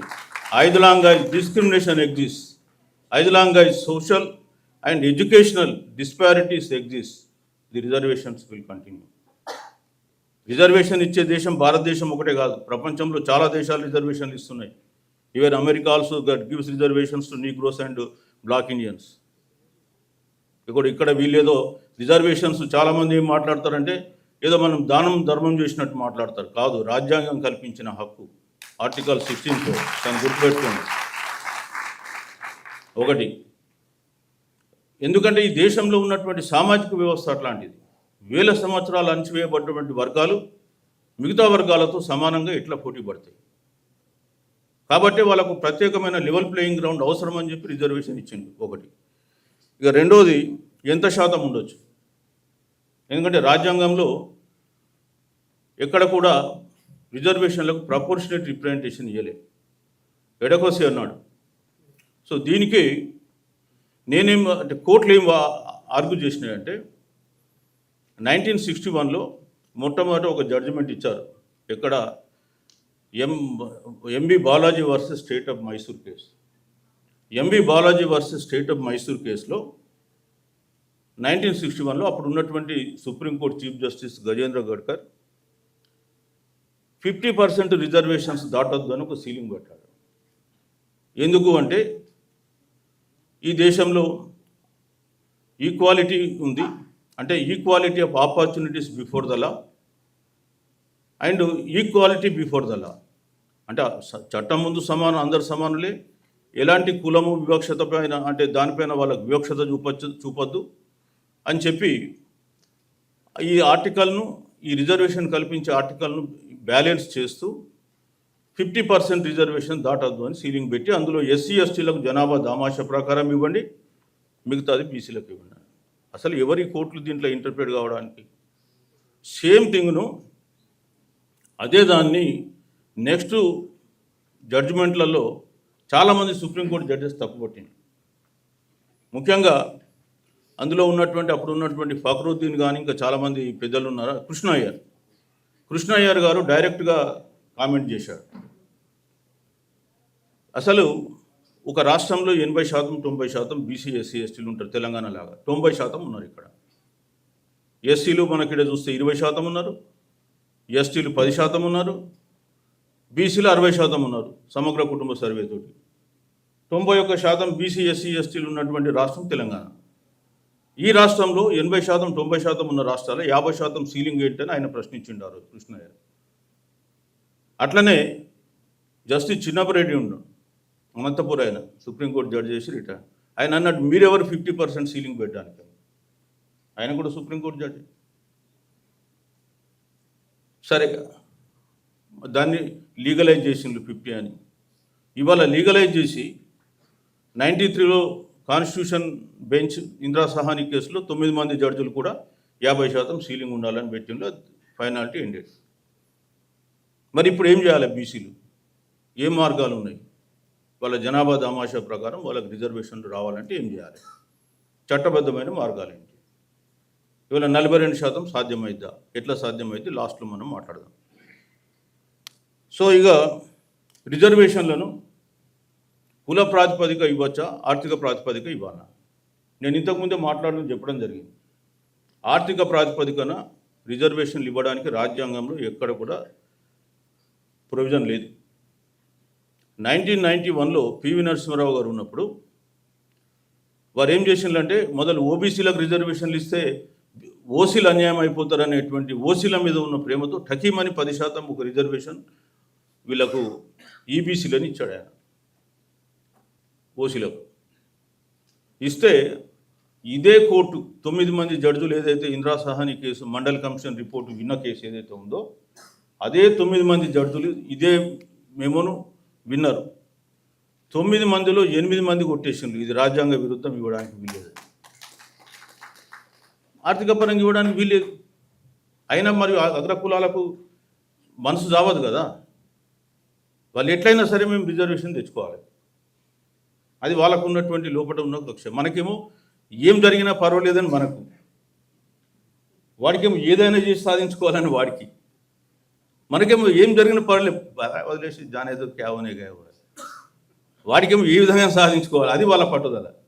సో వాళ్ళు ఏం చేసిండ్రు, మళ్ళీ 2004లో మన్మోహన్ సింగ్ గవర్నమెంట్ ఉన్నప్పుడు 2005లో మేజర్ సిన్హా కమిటీ అని ఒక కమిషన్ వేసింది ఓసీలకు ఎట్లా రిజర్వేషన్లు ఇవ్వచ్చు అని.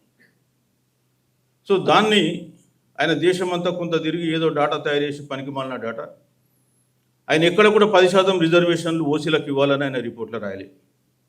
ఇంకో విషయం కూడా చెప్తాను, ఆయన ఏం రాసిండు, రిజర్వేషన్లు ఇవ్వాలంటే ఓసీలకు రాజ్యాంగం మార్చాలి ఒకటి, రెండోది వాళ్ళకు ఆర్థికపరమైనటువంటి బెనిఫిట్స్ ఇద్దాం పేదవాళ్ళు ఉంటే ఓసీలల్లా అని చెప్పి రాస్తే దాన్ని ఆయన పక్కన పెట్టిండు Manmohan Singh Congress government.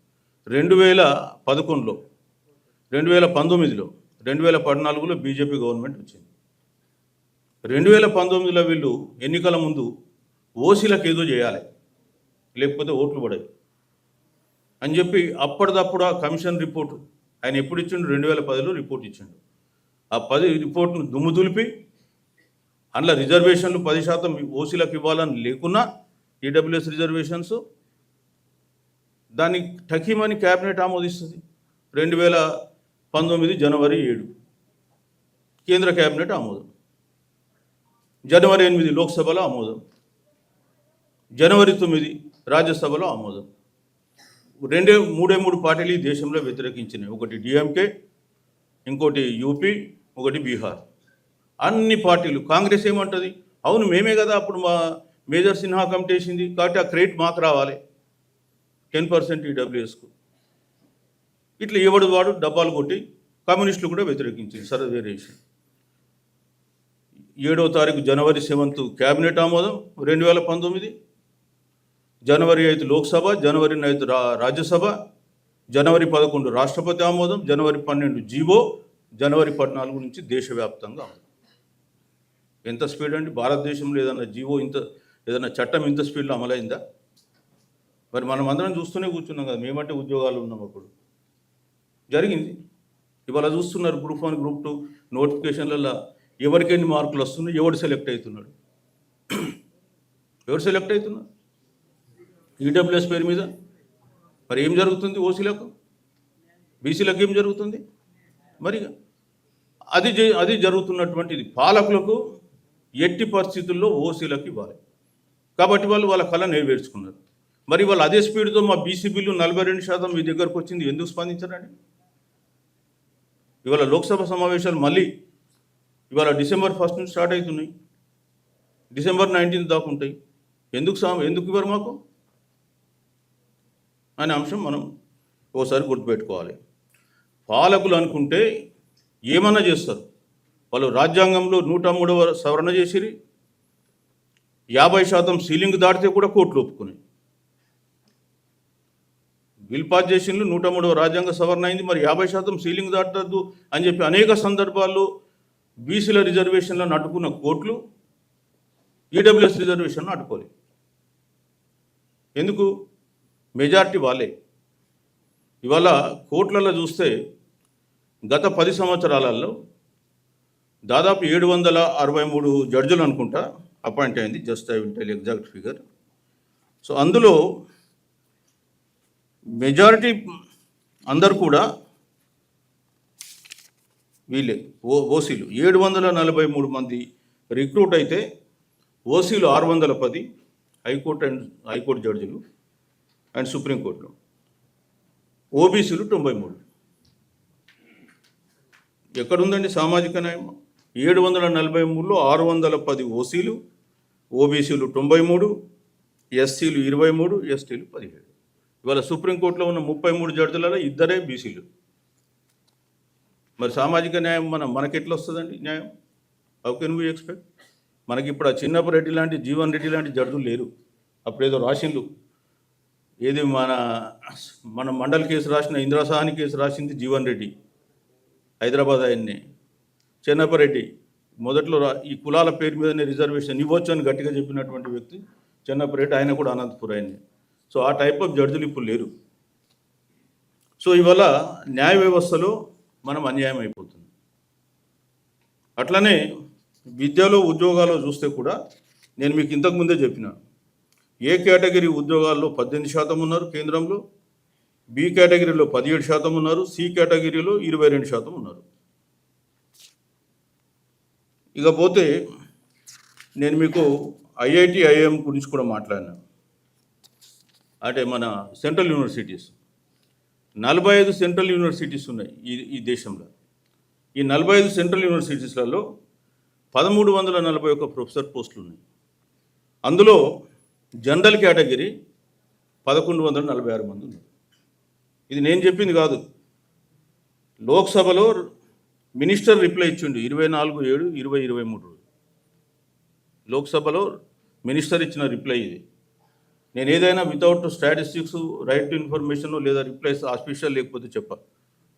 So professor పోస్టులు 1341 ఉంటే సెంట్రల్ యూనివర్సిటీస్ 45, నేను ఇంతకుముందు చెప్పిన బ్రాహ్మణ అగ్రహారాలు అనేవి. సో దాంట్లో 1148 పోస్టులు వాళ్ళకు, అంటే 85.5% బ్రాహ్మణ్స్, ఓసీలు ఉన్నారు. బీసీలు ఎంతమంది ఉన్నారు? 60 మంది ఉన్నారు, 4.5%. ఎస్సీలు ఎంతమంది ఉన్నారు? 96, 7%. ఎస్టీలు 22%. ఎందుకు అమలు అయితే లేదంటే నేను ఇంతకుముందే చెప్పిన హైదరాబాద్ యూనివర్సిటీ ఎగ్జాంపుల్. నువ్వు ఏమన్నా ఈ రోజు కూడా సెంట్రల్ యూనివర్సిటీలలో చాలా దగ్గర రిజర్వేషన్ అమలు కానటువంటివి ఉన్నాయి. మొన్న దాకా నల్సార్లో కూడా కాదు. ఇకపోతే అసిస్టెంట్ ప్రొఫెసర్స్ కూడా బీసీలు 2.5% ఉన్నారు. అసోసియేట్ ప్రొఫెసర్స్ 28-17 అసోసియేట్ ప్రొఫెసర్స్ ఉంటే బీసీలు వచ్చేసి 69 మంది, 187, 6.5 ఉన్నారు. అసిస్టెంట్ ప్రొఫెసర్స్ కూడా 18.5. ఇది పరిస్థితి. ఇక నామినేటెడ్ పోస్టులు 45 సెంట్రల్ యూనివర్సిటీ బీసీలు ఎవడున్నాడంటే 45లో ఒక ఎస్సీ, ఒక ఎస్టీ, 5 ఓబీసీలు, అంటే 7 పోతే 38 మంది ఓసీలు ఉన్నారు. ఇదేం అఫీషియల్ ఫిగర్స్, నా ఫిగర్స్ ఏం కావు. సేమ్ థింగ్ రిజిస్టార్స్ కూడా 45 రిజిస్టార్లలో 2 ఎస్సీలు, 2 ఎస్టీలు, 3 ఓబీసీలు. ఇది పరిస్థితి దేశంలో సామాజిక న్యాయం అమలు. సో ఇది జరుగుతుంది. సో ఇవాళ దీనికి రిజర్వేషన్కు ఆర్థిక ప్రాతిపదిక మీద మనం కొంత మాట్లాడడం జరిగింది. ఇవాళ ఈడబ్ల్యూఎస్ రిజర్వేషన్లో కూడా 10% వరకు ఇవ్వచ్చు అని రాసిండు. కానీ యూనిఫామ్గా దేశమంతా 10% అమలు చేస్తుంది. ఒకే ఒక రాష్ట్రం భారతదేశంలో 10% అమలుకు ఒప్పుకున్నటువంటి రాష్ట్రం తమిళనాడు. ఆడ ఒప్పుకోలేదు. ఎందుకంటే వాళ్ళకు మొదటి నుంచి కూడా సోషల్ జస్టిస్ అంటే తెలుసు. వాళ్ళు సామాజిక న్యాయం కట్టుబడి ఉంది కాబట్టి మేము ఓసీలకు మేమేంది రిజర్వేషన్ ఇచ్చేది ఇవ్వమని చెప్పింది. మీరేం చేస్తారో చేసుకుంటారు. ఇవాళ అంత గట్స్ ఉన్నాయి ఎవడు కానీ ఇక్కడ. మరి అందుకే మన రాజ్యం తెచ్చుకోవాలని కోరేది. మనకు ఆ రాజ్యం రాకపోతే అట్లాంటి చైతన్యం రాదు. చైతన్యం లేకపోతే ఇట్లాంటి పరిస్థితులే ఉంటాయి. ఒకటి. ఇక పోతే ప్రతిభ, మెరిట్ దెబ్బతింటుంది. చాలా దగ్గర మనం మాట్లాడేది చాలా దగ్గర, ఎందుకంటే తక్కువ మార్కులు వచ్చిన వాడికి ఉద్యోగం వచ్చింది, ఎక్కువ మార్కులోనికి రాలేదు, కాబట్టి మెరిట్ దెబ్బతింది. అసలు ఏంటి మెరిట్ అంటే ఏంటి? ప్రతిభ. ఇప్పుడు పుట్టుకతోనే మనుషులందరూ సమానమే. ప్రతిభ అనేది ఏ ఒక్కటి సొంతం కాదు. పుట్టుకతో ఎవరికి రాదు, పెరుగుతున్న వాతావరణంలో వస్తుంది. నువ్వేమో మంచి వాతావరణంలో పెరిగినావు, వీడేమో అర్ధాకలతో అల్మటిస్తూ ఏదో తల్లిదండ్రులు చదివిస్తే స్కూల్కి పోయి చదివిన, గవర్నమెంట్ స్కూల్లో చదివిన వ్యక్తి. మరి వీళ్ళిద్దరి మధ్య లెవెల్ ప్లేయింగ్ గ్రౌండ్ ఉండదు కదా. అట్లాంటప్పుడు ఎట్లా మనం సమానంగా ఉంటారు? ఒకటి. రెండవది, ఇంకొంతమంది వేరే ప్రశ్నలు కూడా వేశారు. ఏంటంటే ఇవాళ నువ్వు ప్రతిభకి అంటే ఉద్యోగాలు ఇవ్వాలనుకుంటే ఇవాళ భూమి దున్నే ప్రతిభ నాకే ఉంది, కానీ మా వాళ్ళందరికీ భూమి, నీకెందుకు భూమి? అంతే కదా. ఇవాళ నాకు బట్టలు నేసే ప్రతిభ ఉంది, టెక్స్టైల్ మిల్లు నాకు కావాలి, నీకెందుకు టెక్స్టైల్ మిల్లు? మరిగా ప్రతిభ గురించి మాట్లాడుతున్నావు కదా, ప్రతిభ కదా, నేను కదా దున్నేది, నేను కదా వస్త్రాలు తయారు చేసేది, నేను కదా ఫ్యాక్టరీలో పనిచేసేది, మరి నాకు ఉండాలి దానిపైన హక్కు, నీకెట్లుంటుంది హక్కు? అంటే పనికి మాలిన మాటలు మాట్లాడదు. కాబట్టి ప్రతిభ అనే దానికి అర్థం లేదు. ఇవాళ ప్రతిభ అనే దాంట్లో ఇవాళ డాక్టర్ ఉన్నాడు, వాడు తక్కువ మార్కులు వచ్చిన డాక్టర్గా సెలెక్ట్ అయితే రేపు ఆపరేషన్ చేస్తే చచ్చిపోతాడంటే ఇవాళ మేనేజ్మెంట్ కోటాలో తెచ్చుకుంటుంది ఎవరండి సీట్లు? వాడికి ఏం ప్రతిభ ఉంది?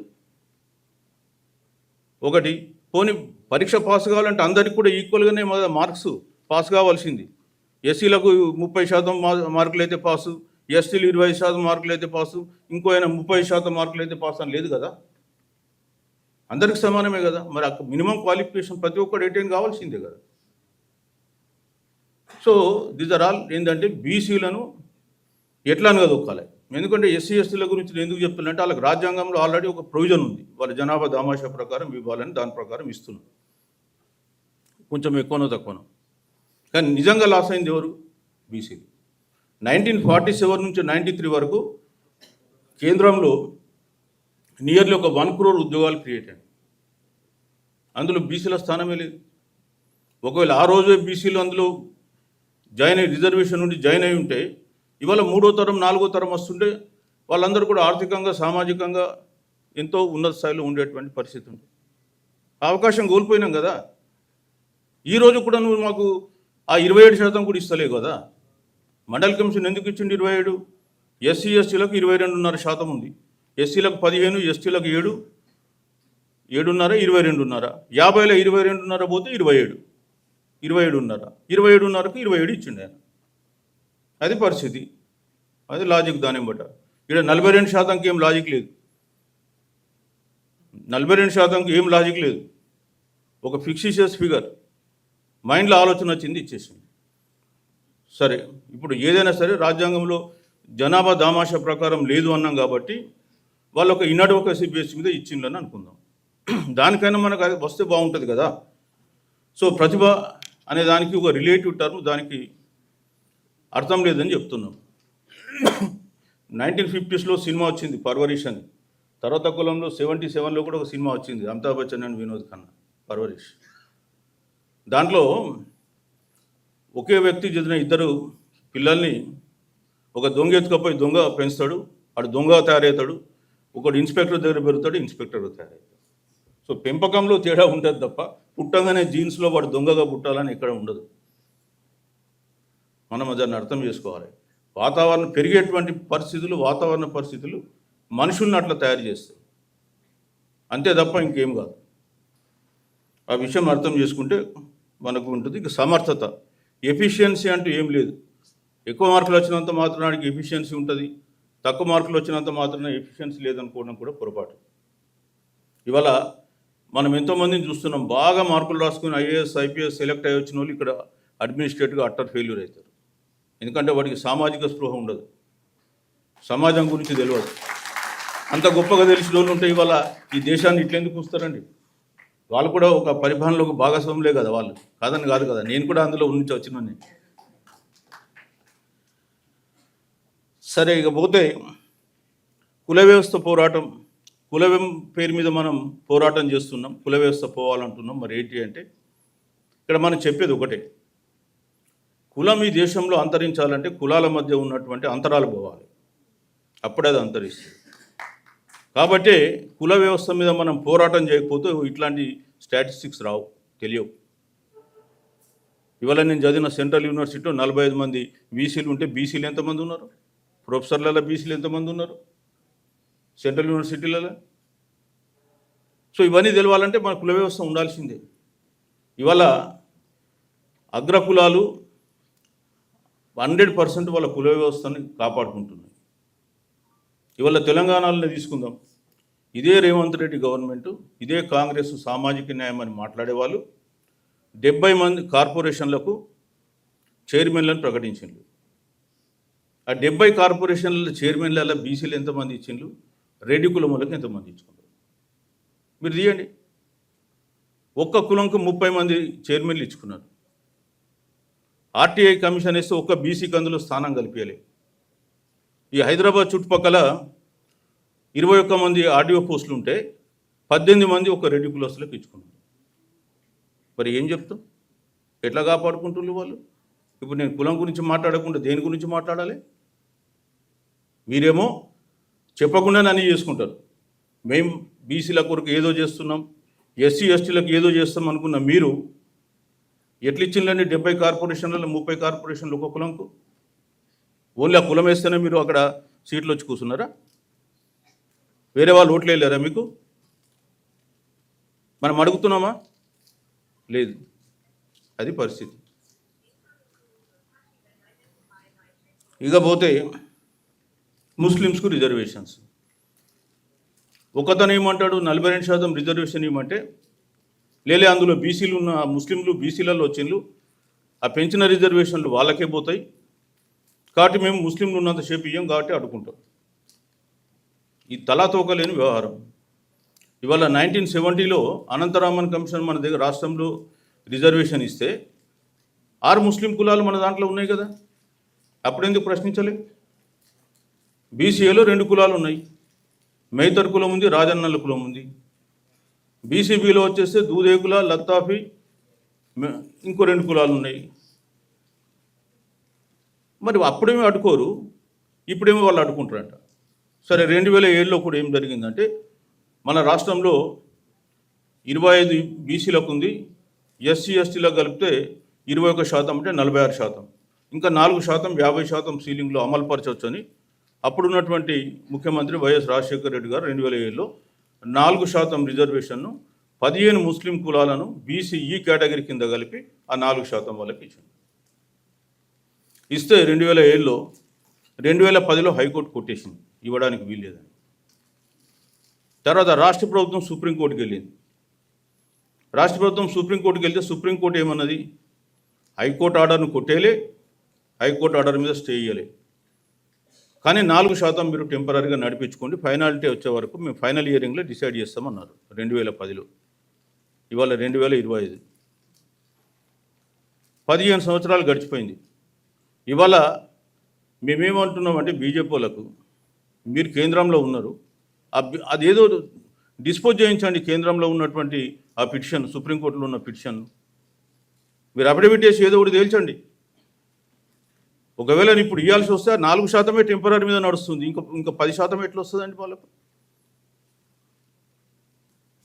కాబట్టి లేని అనవసరమైనటువంటి ఇష్యూని లాక్కొని వస్తుంది. నేను ఇంతకుముందే చెప్పిన డిప్రెస్డ్ క్లాసెస్ అనేటువంటి ఏదైతే 1935 నుంచి మనకు యాక్ట్లో వచ్చిందో అందులో బీసీఏలో ఉన్నటువంటి అనేక కులాలు ఉన్నాయి. ఆ రోజు ఎస్సీ స్టేటస్ అనుభవించింది. ఈవెన్ ముస్లిం కులాలు అందులో ఉన్నాయి, ఇవాళ కొత్తగా ఉన్నాయి కావు. సో వెనుకబాటుతనం అనే దాని మీద ఆధారంగానే వచ్చింది. బీసీ అనేది అది న్యూట్రల్ పదం, క్యాస్ట్ న్యూట్రల్, దానికి స్పెసిఫిక్ లేదు. అందులో ముస్లిమ్స్ ఉండొచ్చు, క్రిస్టియన్స్ ఉండొచ్చు, సిక్కులు ఉండొచ్చు, జైన్లు ఉండొచ్చు, బౌద్ధులు ఉండొచ్చు. రాజ్యాంగం రాసినారు కాబట్టి ఉన్నటువంటి లీగల్ స్టేటస్ చెప్పాల్సి వస్తుంది. ఇవాళ బీజేపీ పాలిత రాష్ట్రాలలో బీసీలలో ముస్లిమ్స్ లేరా? గుజరాత్లో ఇదే నరేంద్ర మోడీ ఎన్ని కులాలను ఓబీసీలో కలిపిండి ఆయన, ముస్లిం కులాలను. మరి ఎందుకు ఇక్కడ మాట్లాడుతున్నారు? ఓన్లీ బీసీలకు ఇవ్వద్దు, ఎందుకంటే మొదటి నుంచి వాళ్ళు బీసీలకు వ్యతిరేకం. నేను ఇంతకుముందు కూడా టచ్ చేసిన 1979లో కర్పూరి ఠాకూర్ గారు ఓబీసీలకు రిజర్వేషన్ ఇస్తే బీహార్లో అప్పుడున్నటువంటి బీజేపీ పార్టీ, జనసంఘ్ పార్టీ ఆయనకు సపోర్ట్ బిడ్డా చేసి గవర్నమెంట్ని పడగొట్టి రిజర్వేషన్లు అమలు కానియకుండా చూసింది. అట్లానే మండల్ కమిషన్ వచ్చినప్పుడు వీపీ సింగ్ను పడగొట్టింది, కానీ అడగకుండానే ఈడబ్ల్యూఎస్ రిజర్వేషన్ వాళ్ళ అగ్రకులాలకు ఇచ్చుకుంటారు. అది పరిస్థితి. ఇక పోతే క్రీమీ లేయర్. ఈ క్రీమీ లేయర్ అనే దాన్ని కాన్సెప్ట్ కొత్తగా 1992లో ఇందిరాసాని జడ్జిమెంట్లో సుప్రీంకోర్టు దాంట్లో చూపించింది. సుప్రీంకోర్టు అనేది రాజ్యాంగం కల్పించినటువంటి హక్కుల్ని కూడా వాళ్ళు తమ హక్కులుగా భావించి దేశం మీద రుద్దుతుంది. 50% రిజర్వేషన్ సీలింగ్ అనేది ఏ రాజ్యాంగంలో ఎక్కడ రాసిందండి? శాసన వ్యవస్థ అధికారాలు నువ్వెందుకు తీసుకుంటావు? శాసన వ్యవస్థ చేస్తుంది. ఏం చేయాలి దేశానికి చట్టం అని. మీ పని చట్టాన్ని ఇంటర్ప్రిట్ చేయాలి అంతే తప్ప మీరు రూల్స్ చూపించి మీరు ఇంటర్ప్రిటేషన్ చేసి దేశానికి చట్టాలను మీరిస్తారా? ఇది దేశంలో జరుగుతుంది. ఎందుకు అంటే అక్కడ ఉన్న వాళ్ళంతా కూడా అగ్ర కులాలు, ఆధిపత్య కులాలు, వాళ్ళకు అనుకూలంగా చట్టాలు తీర్పులు ఇస్తున్నాయి కాబట్టి వాళ్ళందరూ కూడా ఊరుకున్నారు. అదే వాళ్ళకి బీసీ ఎస్ఓ ఎస్టూ ఫేవర్గా జడ్జిమెంట్ ఇస్తే తక్షణం మార్చి పడేస్తారు. నేను చెప్పినా కదా ఇప్పుడు ఎట్లా ఈడబ్ల్యూఎస్ని మార్చి 103వ రాజ్యాంగ సవరణ అని. Same thing. సో ఇక్కడ క్రీమీ లేయర్ కూడా అంతే. అంటే బీసీలలో ఉన్నటువంటి ఆర్థికంగా ఎదిగిన వాళ్ళు రిజర్వేషన్లు వాడుకోవద్దు, అందులో కూడా అట్టడుగు వర్గాలకు చెందాలని చెప్పి వాళ్ళు చేసిండ్రు. మంచిదే. మరి అప్పుడే మీరు ఏబిసిడి కేటగిరీ కూడా చేస్తే అయిపోయేది కదా. బీసీ ఇప్పుడు మన తెలంగాణ రాష్ట్రంలో ఏబిసిడి కేటగిరీస్ ఉన్నాయి బీసీలలో, కేంద్రంలో కూడా చేయండి. ఎవడొద్దన్నాడు? ఇవాళ కేంద్రంలో కూడా చూస్తే 2366 కులాలు కేంద్రంలో ఓబీసీ లిస్టులు ఉన్నాయి.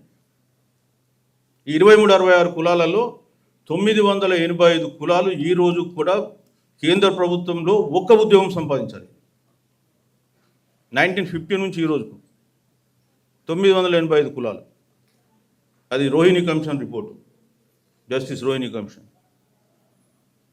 మరి చేయండి. ఎవడొద్దన్నాడు మీకు? అది చేయరు, అది చేత కాదు. కానీ బీసీల బిల్లులు వస్తే అడ్డుకుంటారు. ఇప్పుడు క్రీమీ లేయర్ అంటారు. క్రీమీ లేయర్ అవసరం ఏమున్నది ఒకవేళ చేస్తే? అది క్రీమీ లేయర్ అంటే ఓన్లీ బీసీలకే ఉండాలా, మిగతా వర్గాలకు ఉండద్దా? ఎక్కడ లేని రూల్స్ అంతే బీసీలకు వస్తుంది. 50% రిజర్వేషన్ కోటాలో మీరే ఉండండి, క్రీమీ లేయర్ మీకే ఉండాలి. బీసీ ఉద్యోగులకు ప్రమోషన్లలో రిజర్వేషన్లదు. అదే ఆర్టికల్లో మనకు 16(4)(a) 4(1) అని కలిపి ఎస్సీ ఎస్టీలకు ప్రమోషన్లలో రిజర్వేషన్లు ఇవ్వమన్నాడు. మరి బీసీలకు ఎందుకు రాయారండి అక్కడ? అంటే బీసీలు అడుగుతారు. మరి అదే కదా డిస్క్రిమినేషన్. ఏమున్నది దాంట్లో లాజిక్? మిగతా వర్గాలకు ఇచ్చినప్పుడు మాకెందుకు ఇవ్వు? సో క్రీమీ లేయర్ కూడా అదే. ఇక 9వ షెడ్యూల్ గురించి మాట్లాడితే, రాజ్యాంగంలో ఇవాళ తమిళనాడు ఉంది, వాళ్ళు 69% రిజర్వేషన్లు అమలుపరుస్తుంది, 50% సీలింగ్ బ్రేక్ చేసింది. ఎట్లా?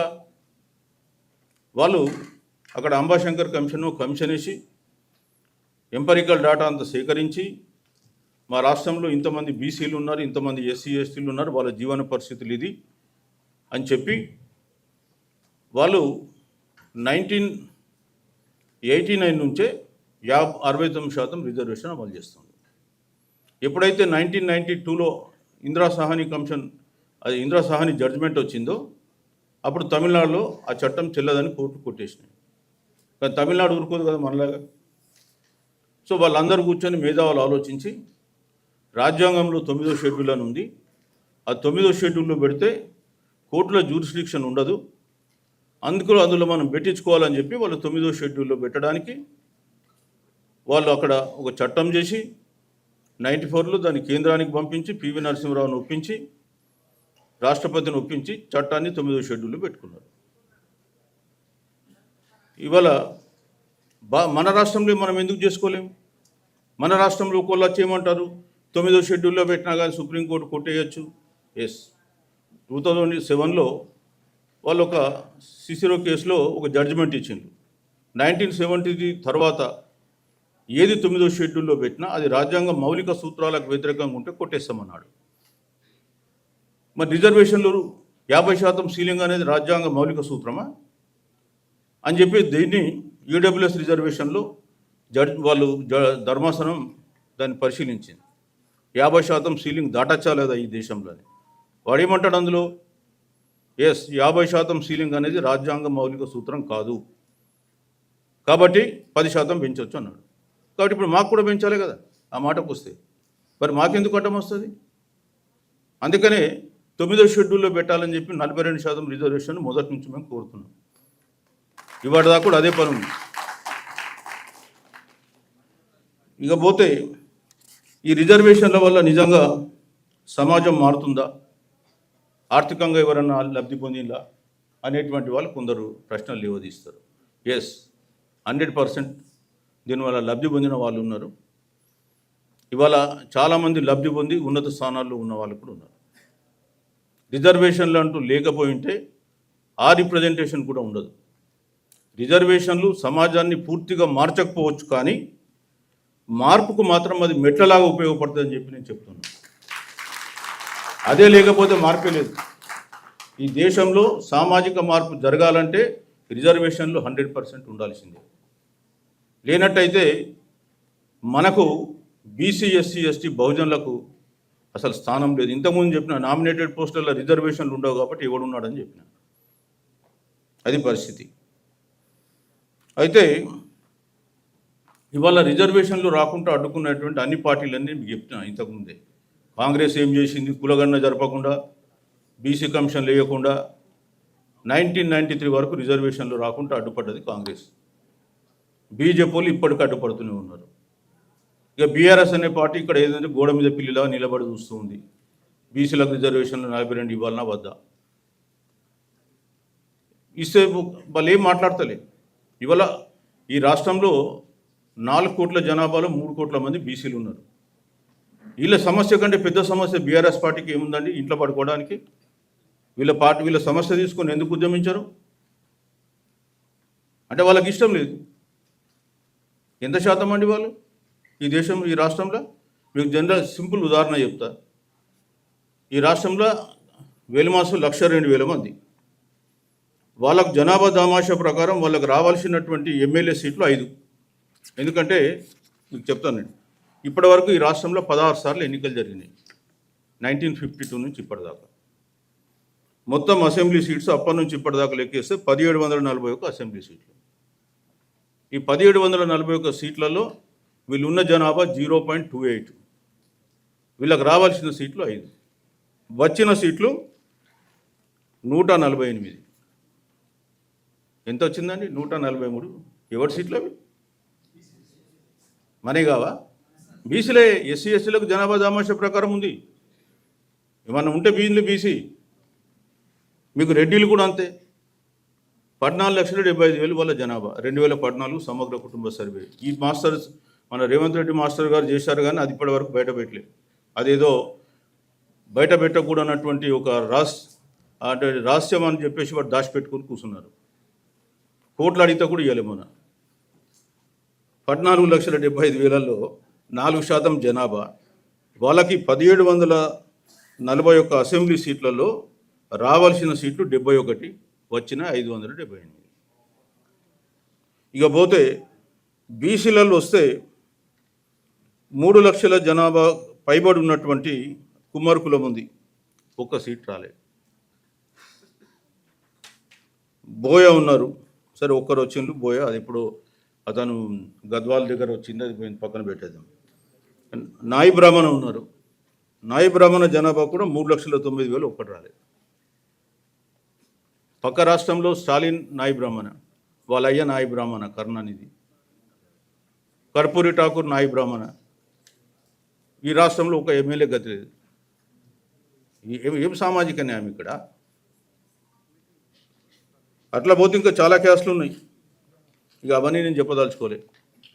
ఇది వల్ల ఈ రాష్ట్రంలో అమలవుతున్న సామాజిక న్యాయం అని చెప్తున్నా. సో మనకు చట్టబద్ధంగా రిజర్వేషన్లు బీసీలకు తెచ్చుకునే అవకాశం ఎట్లుంది? 3 రకాలుగా మనం తెచ్చుకోవచ్చు. ఒకటి,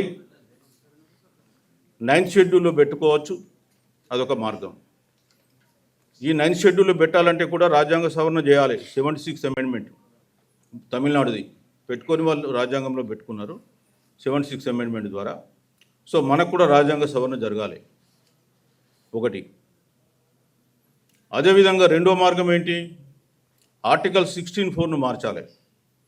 ఆర్టికల్ 16(4)లో ఎడక్వేట్ రిప్రజెంటేషన్ బదులు ప్రపోర్షనేట్ రిప్రజెంటేషన్ అనే పదం తీసుకొస్తే అది చెల్లుద్ది. సో దానికి రావాలంటే మొట్టమొదట దేశవ్యాప్తంగా కులగణన జరపాలి. జరిపి ఏ కులాలు వెనుకబడ్డాయి, ఎవరు వెనుకబడ్డారు అనేటువంటి డాటా సేకరించాలి. దానికి ఒక కమిషన్ వేసి ఆ కమిషన్ డిసైడ్ చేయాలి. ఆ తర్వాతనే దాన్ని మార్చడానికి వీలుంటుంది. మరి ఇప్పుడు అది సాధ్యమా? కులగణన అనేది మన దేశంలో లేదు 1931 నుంచి ఇప్పటిదాకా. కులగణన చేస్తామని చెప్పిన అన్ని పొలిటికల్ పార్టీస్ వెనక్కిపోయినాయి. కాంగ్రెస్ పార్టీ కూడా 2011లో మేము కులగణన చేస్తామని చెప్పి పార్లమెంట్ సాక్షిగా ఒప్పుకొని కులగణన సెన్సస్లో చేయమని చెప్పి మళ్ళీ నెక్స్ట్ డే తప్పించుకొని సోషో ఎకనామిక్ క్యాస్ట్ సెన్సస్ చేసి అది ఇప్పటి వరకు బయట పెట్టకుండా దాన్ని 5,000 కోట్లు ఖర్చు పెట్టి దాన్ని మూలకు పడేసి ఇది పరిస్థితి. తర్వాత మూడవ విధానంగా ఎట్లా అంటే ఇవాళ ఈడబ్ల్యూఎస్ 10% రిజర్వేషన్స్ మీరు ఆర్థికంగా వెనుకబడ్డ వాళ్ళకి ఇచ్చిండ్రు. మా బీసీలలో కూడా అత్యంత వెనుకబడ్డ మోస్ట్ బ్యాక్వర్డ్ క్లాస్లు ఉన్నాయి, వాళ్ళని ఎక్స్ట్రీమ్ బ్యాక్వర్డ్ క్లాస్ అని చేసి వాళ్ళకు 10% రిజర్వేషన్ ఇవ్వండి. సేమ్ థింగ్ రాజ్యాంగం సవరణ చేసి ఎందుకు ఇవ్వరు? కాబట్టి అది చేయరు. ఇక కోర్టులకు పోతే కోర్టులు మనకి ఎట్లా న్యాయం చేస్తామో మీకు తెలుసు, నేనేం చెప్పాల్సిన అవసరం లేదు. ఇది కూడా దాకా ఆల్రెడీ చెప్పిన. అగ్రవర్ణాలకు వస్తే ఒక న్యాయం, మనకు వస్తే ఒక న్యాయం. ఇకపోతే మీడియా ఉంది. ఈ మీడియా అంతా కూడా ఆధిపత్య కులాల చేతిలో ఉంది కాబట్టి మన న్యూస్ కవర్ చేయరు, మన బీసీల గురించి ఏం రాయరు. ఇక సినిమా మీడియాలోనైతే ఎప్పుడు చూసినా కానీ సమరసింహారెడ్డి, ఆ రెడ్డి, ఈ రెడ్డి, చౌదరి సినిమాలు తప్ప ఇంకో సినిమాలు లేవు. బీసీలకు సంబంధించిన సినిమాలు ఒక్కడు కూడా రాయడు. ఇదే మా జిల్లాకు చెందిన పండుగ సాయన గురించి ఎవడు రాయడు, సినిమా తీయడు, మన గురించి ఎవడు చెప్పాడు. మరి ఈ దేశంలో ఉన్నటువంటి వ్యవస్థలు ఇవన్నీ, అందుకే బీసీలకు ఉన్నటువంటి అవస్థలు అవి. ఇవాళ 42% సాధించుకోవాలంటే ఆల్రెడీ అన్నం వంట చేసి పెట్టి ఉంది, కేవలం వడ్డించుడు కావాలి. ఇవాళ కేంద్రం దగ్గర బిల్లులు ఉన్నాయి అనుకుంటే వారం రోజుల 42% రిజర్వేషన్ బీసీలకు సాధ్యమైంది. కానీ కేంద్రంలో మోకాలు అడ్డం పెట్టి ఉన్నాడు.